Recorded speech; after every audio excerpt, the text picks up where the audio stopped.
Hello, Renfro's folks.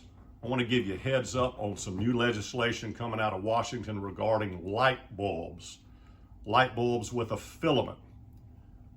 Everything is going towards LED, and you know what LED bulbs are. But come around here, Press, I'm going to show you some that you might not think about. And we've got about 6 weeks left to sell them. Apparently it's going to be illegal to sell these after July 1st. I'm getting a little bit of conflicting information. It might be July 31st, but it's not going to be illegal to own them. Regular old 4-packs of 100 watts or 65 watts or 75 watts, they're gone. Halogen bulbs that have the halogen gas in them for efficiencies, they're all different shapes and sizes, no more. Candelabra type bulbs with the little base or the big base, no more. There are LED versions of them. Of course, they're more expensive. These big round bulbs, I like to use those as my outside floodlights. It gives a soft light in the yard. They last a long time. No more. This is a device I have in 3 of my well houses I have to keep warm. It's just a plug in with 2 little 15-watt bulbs. In case one burns out, you still got some. This will keep a well warm enough to keep from freezing. An LED bulb is not going to keep your well warm. We're going to particularly miss selling these shatterproof and rough service bulbs that go in chicken brooder lights. 75 and 60 watt bulbs. That's plenty to keep a chick warm or a group of chicks warm. If you like these and you're going to have chicks next year, you better get your bulbs while we've still got some, because I don't know what we're going to use as an option later on. Certainly, it's near as we're understanding, these work lights with the filament and all of these lights with all the different bases and the little screw-in night light bulbs, no more. I know there's some LED versions of these. I'm not sure what these kind of lights are going to use in the future.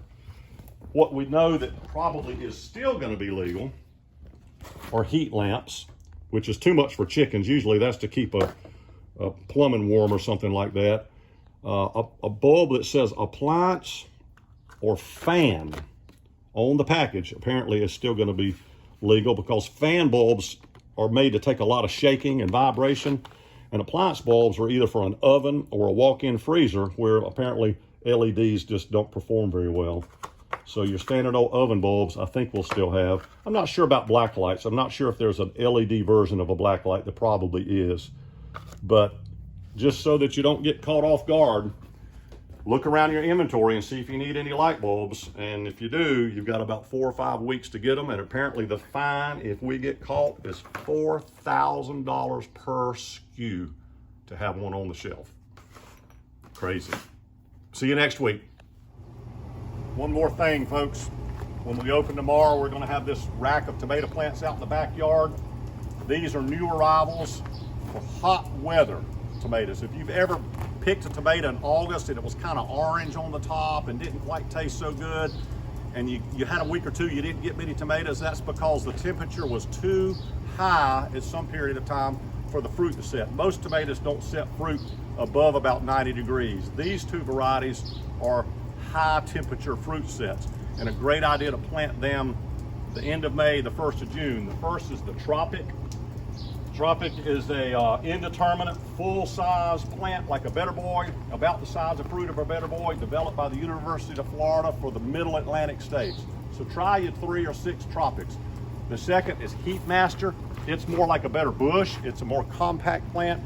Again, it's a high heat fruit set and will keep you from having that gap in your harvests during the September, August, and maybe even October time frame. We'll see you tomorrow.